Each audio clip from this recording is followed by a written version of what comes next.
उसे मैं फेंक देता हूँ बड़े भैया, आप जाइए। मुनीम जी, जो राम प्रसाद की बेटी की शादी के लिए जेवर देने के लिए कहा था, भिजवा दिया? जी हाँ मालिक। शहर में रहकर यही बदतमीजी और ओछी हरकतें सीखी आपने? अपने से बड़ों का लिहाज करना नहीं आता आपको? किससे कह रहे हो तुम? आपसे कह रहा हूँ। औरत पैदा हुई है तो औरत की तरह रहना सीखिए। मीना, नकुल, तुम अंदर जाओ।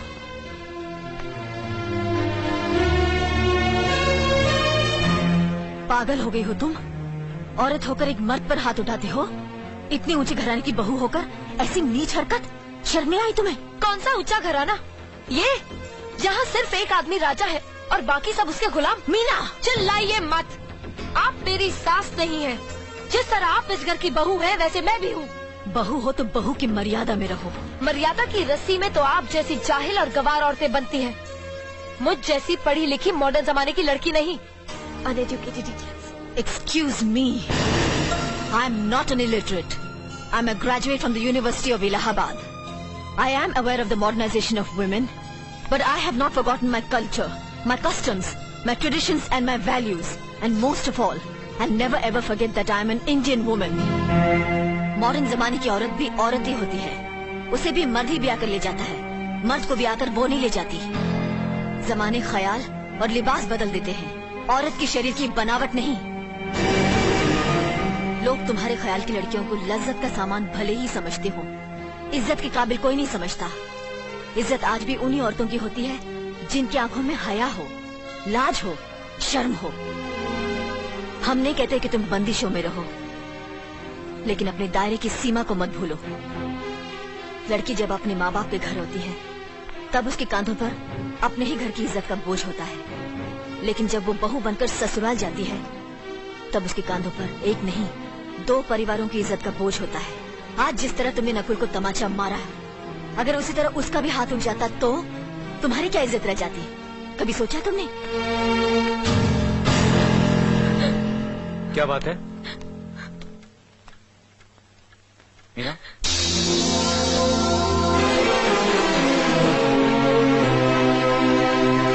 क्या हुआ भाभी? हाँ, कुछ नहीं।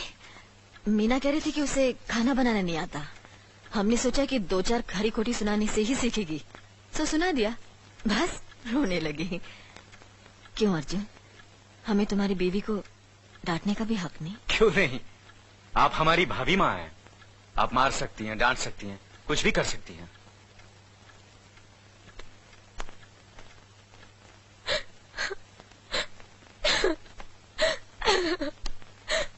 मैंने भूल की जो मैं इन लोगों के बीच आ गई। मेरी तो इस घर में कोई इज्जत ही नहीं है। जब देखो तो सब मेरी इंसल्ट करते रहते हैं। मैं कब से रो रही हूँ, तुम पूछ भी नहीं रहे हो कि मैं क्यों रो रही हूँ। बेकार हो रही है तो कौन पूछेगा?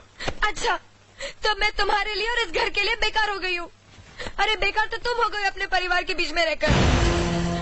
मैं कब से बोले जा रही हूँ और तुम हो के सुन ही नहीं रहे हो। इंसान की चीख सुनकर लोग शुभ अशुभ का विचार करते हैं, लेकिन जब मेंढकी को जुकाम होता है उसकी चीख की कोई परवाह नहीं करता। ये मत भूलो कि जब मेंढकी चिल्लाती है तो आंधी और तूफान आते हैं। आंधी और तूफान आएंगे तो उसका नतीजा तुम्हें ही भुगतना पड़ेगा। तो फिर ठीक है, अब मैं तुम्हारे साथ तब भी रहूंगी जब तुम मेरे साथ मेरे डैडी के घर रहोगे।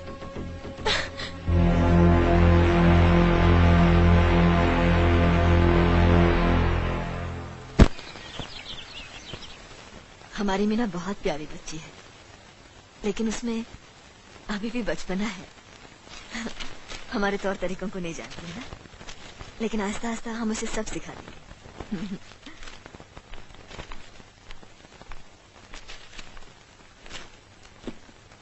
बड़े भैया, ये अपने घर जाना चाहती है। जाना भी चाहिए, 4-5 महीने हो गए, मायके की याद भी आती होगी इसे।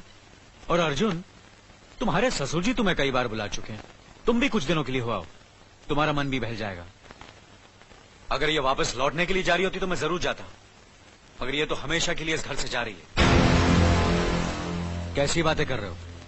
अगर तुम दोनों के ख्यालात एक दूसरे से नहीं मिलते तो इस मामले को घर की 4 दीवारी में बैठकर आपस में सुलझा लेना चाहिए। बहू शहर की पढ़ी लिखी लड़की है, उसे गांव के रीति रिवाज के बारे में क्या मालूम?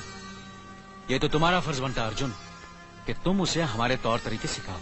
सिखाने से कोई फायदा नहीं बड़े भैया, ये खुद को इस माहौल में डालना ही नहीं चाहती, इसलिए भेज रहा हूं। अच्छा, तो तुमने फैसला भी कर डाला।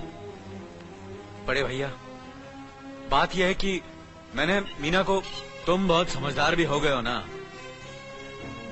तो फिर तुम्हें इतना तो समझ लेना चाहिए, अगर बहू अपने आप को बदल नहीं पा रही है तो तुम बहू के मुताबिक बदल जाओ। आखिर वो तुम्हारी पत्नी है, उसका साथ देना तुम्हारा धर्म है। तुम्हारे भरोसे ही तो उसने अपनी सारी जिंदगी सौंप दी तुम्हें। अर्जुन, मेरे दर पर तुम तड़प उठोगे, तुम्हें तकलीफ होगी तो मैं रो दूंगा, क्योंकि हम दोनों एक ही मां की संतान हैं, खून का रिश्ता है हमारा। मगर पत्नी का नाता उससे कहीं ज्यादा गहरा होता है, क्योंकि वो पराये घर से आकर अपनों से कहीं ज्यादा अपनी हो जाती है, परछाई बन जाती है हमारी। पति शरीर है तो पत्नी उसकी आत्मा है।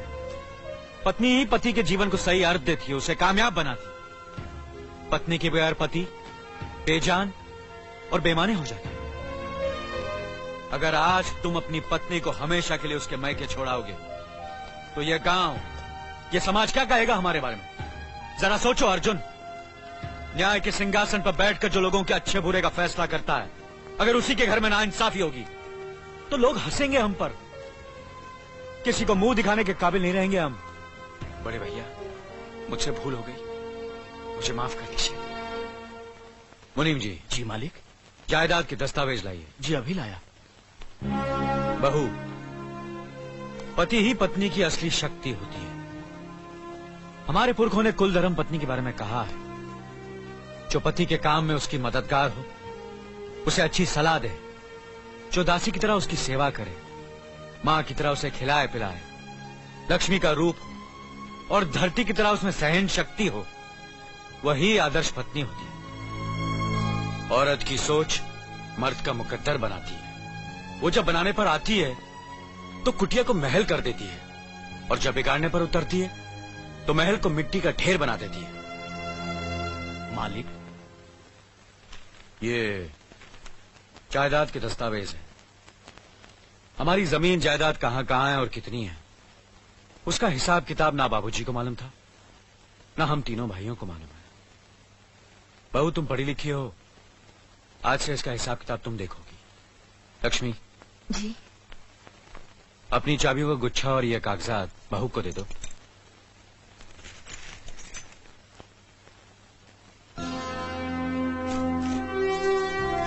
आज से तुम इस घर की मालकिन हो। तुम जहां कहोगी, जिस कागज पर कहोगी, हम तीनों भाई चुपचाप आंख बंद करके दस्तखत कर देंगे। जैसा कहोगी वैसा ही करेंगे। बस एक ही विनती है बहू, हम तीनों भाइयों को अलग करने का ख्याल अपने मन में कभी आने मत देना।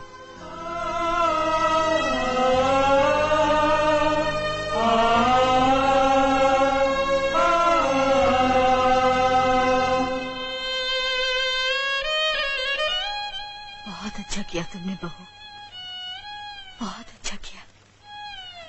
इनकी आंखों में आंसू देखने की हमने सपने में भी उम्मीद नहीं की थी, लेकिन तुमने हमें दिखा दिया। बहुत अच्छा किया तुमने, बहुत अच्छा किया।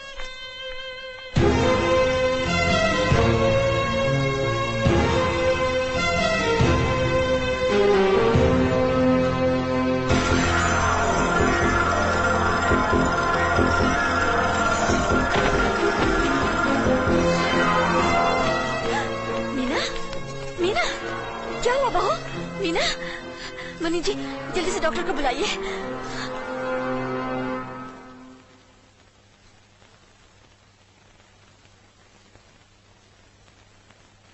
घबराने की कोई बात नहीं, ये माँ बनने वाली है।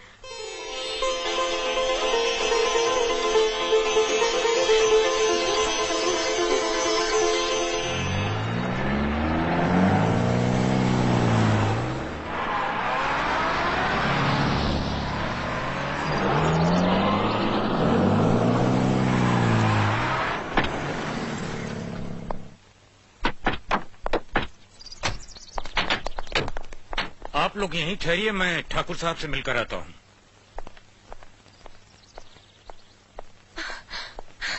डैडी, डैडी, कैसी हो बेटी?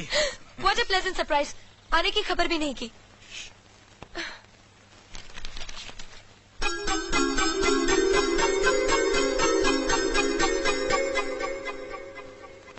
ठाकुर साहब, पाए लागू। समधी जी, आप अचानक यहाँ कैसे? तशरीफ रखिए, बैठिए ना। आपके बराबर बैठने की मैंने कभी गुस्ताखी नहीं की, तो आज कैसे करूंगा? बहुत दिनों बाद हम लोग मिल रहे हैं। कहिए, आपका कारोबार कैसे चल रहा है? आपकी कृपा और आशीर्वाद से ठीक ही चल रहा है। दिल्ली में इंडस्ट्रीज मिनिस्टर के साथ कब की अपॉइंटमेंट ली है? कल सुबह 11 बजे सर। इनकम टैक्स केस का वकील ने कहा है कि 15 तारीख की हियरिंग में मामला क्लियर हो जाएगा। आज एक्सपोर्ट का माल जापान के लिए जहाज से रवाना हो जाएगा ना? जी हाँ सर। नमस्ते ठाकुर साहब। नमस्ते नमस्ते नमस्ते। अरे दीनानाथ जी, आप लोगों ने यहाँ आने की तकलीफ क्यों की? मैं आपकी संस्था के लिए गवर्नर साहब से बात कर चुका हूँ, आपका काम हो जाएगा। धन्यवाद, बहुत बहुत अरे गोपीनाथ जी, होम मिनिस्टर ने वादा किया कि आपके भाई का ट्रांसफर जल्दी ही हो जाएगा। Thank you sir. Daddy, good morning daddy.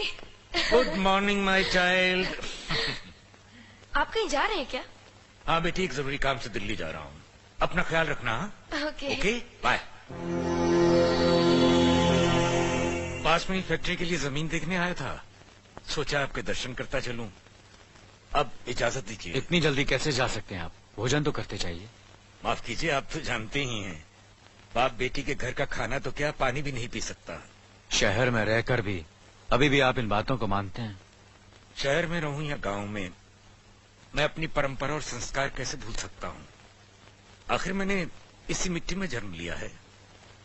अच्छा, चलता हूं। अजी, कम से कम बेटी से मिलकर उसकी कुशलता तो पूछ लीजिए। ये क्या कह रहे हैं आप? मैं इतना ऊंचा नहीं हूं कि अपनी बेटी की कुशलता पूछकर आपका अपमान करूं।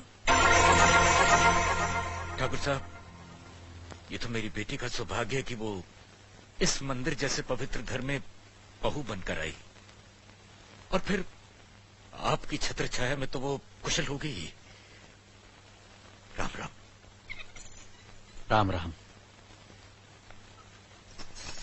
बेटे, जिस तरह तुम मैके में चहकाती रही हो ना, वैसे ही अपनी ससुराल को भी महकाती रहना। जी।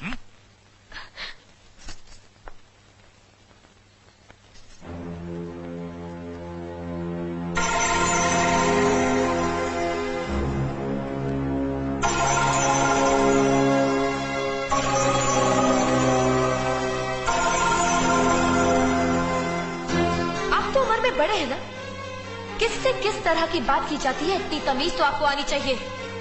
Mind it, mind it, mind it, mind it, mind it.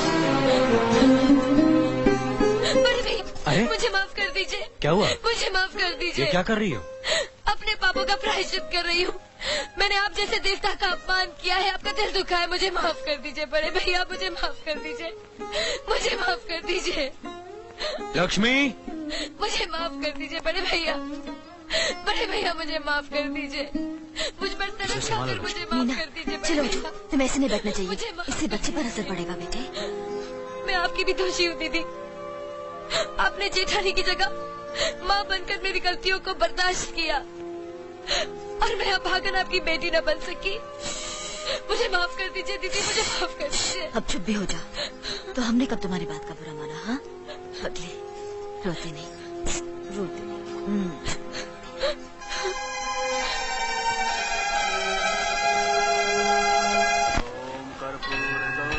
करुणावतारम संसार सारम भुजगेंद्रहारम सदा वसंतम। प्रभु, मैंने देवता जैसे परिवार के साथ हमेशा इंसानों जैसे झगड़े किए हैं, नफरत पैदा की है।